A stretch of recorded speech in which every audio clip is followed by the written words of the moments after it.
यूँ तो हमारे देश में देशभक्तों की कमी नहीं है। आज़ादी के पहले से ही कई लोग देश के प्रति अपना सब कुछ न्यौछावर करते चले आ रहे हैं और उन्हीं देशभक्त वीरों का नतीजा हमारा ये आज़ाद भारत है। पर आज़ादी दिलाने तक ही देशभक्ति की ज़रूरत नहीं पड़ती, बल्कि आज़ादी को बरकरार रखने और देश की सुरक्षा को बरकरार रखने के लिए भी देशभक्ति और देशभक्तों की आवश्यकता पड़ती है। दोस्तों, जेम्स बॉन्ड का नाम आप सभी ने सुना होगा और यह नाम बड़े बड़े कारनामों के लिए जाना जाता है। भारत के पास भी ऐसा इंसान मौजूद है जिसे जेम्स बॉन्ड के नाम से जाना जाता है। जी हाँ दोस्तों, मैं बात कर रहा हूँ national security adviser Ajit Doval के बारे में, जो कि फ़िलहाल तो अभी राष्ट्रीय सुरक्षा सलाहकार के तौर पर काम कर रहे हैं, लेकिन पिछले कुछ दशकों में खुफिया एजेंट के तौर पर देश के हित में उन्होंने काम किया है। दोस्तों, अजीत डोभाल का जन्म 20 जनवरी 1945 को उत्तराखंड पौड़ी गढ़वाल जिले के छोटे से गांव में हुआ था। अजीत के पापा का नाम गुणानंद डोभाल था, जो कि खुद भी एक आर्मी ऑफिसर थे, और यही वजह थी कि अजीत के अंदर भी बचपन से ही देशभक्ति की भावना कूट कूट कर भरी हुई थी। अजीत डोभाल ने अपने स्कूल की पढ़ाई अजमेर के मिलिट्री स्कूल से कंप्लीट की। स्कूल में ही अजय ने मन बना लिया था कि वे देश के लिए कुछ करेंगे। स्कूल के बाद 1967 में उन्होंने यूनिवर्सिटी ऑफ आगरा से इकोनॉमिक्स में ग्रेजुएशन कंप्लीट की। इसके बाद उन्होंने सिविल सर्विसेज की प्रिपरेशन स्टार्ट कर दी। वे कड़ी मेहनत की बल पर केरला कैडर से 1968 में आईपीएस के लिए चुन लिए गए और उसके बाद 1972 में वे इंटेलिजेंस ब्यूरो में चले गए। वे अपने पूरे करियर में महज 7 साल पुलिस में रहे।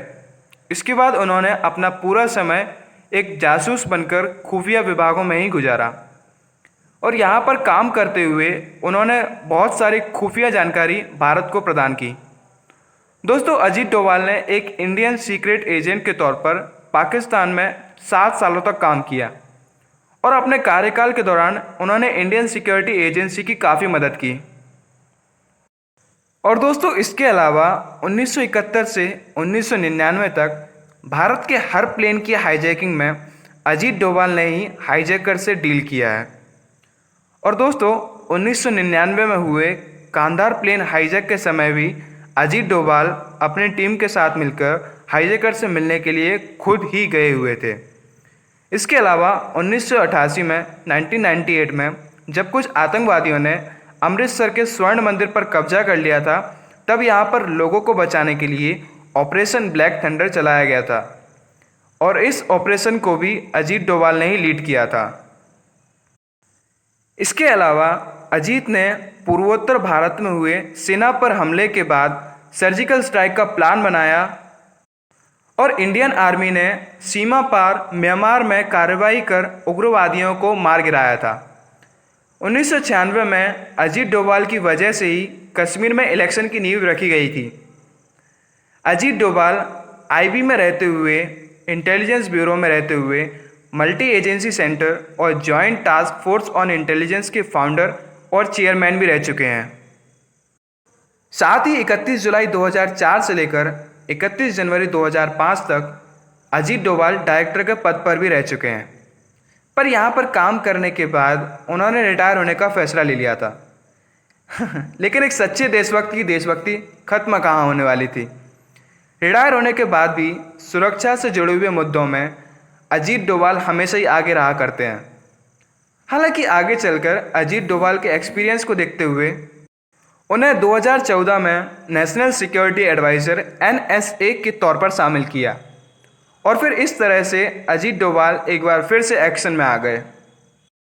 और फिर 2016 में हुए पाकिस्तान में सर्जिकल स्ट्राइक को प्लान करने का भी श्रेय अजीत डोभाल को ही जाता है।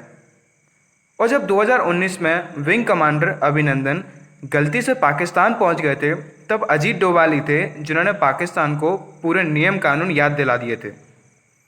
और अभी कश्मीर में 370 हटने के बाद भी हालातों को काबू में रखने के लिए भी अजीत डोभाल ने बड़ी भूमिका निभाई है। और अभी 74 साल की उम्र में भी अजीत डोभाल इंडिया की सेवा करते हुए नजर आते हैं। और दोस्तों ऐसी बायोग्राफीज देखने के लिए देखते रहिए legends biography and please like and subscribe.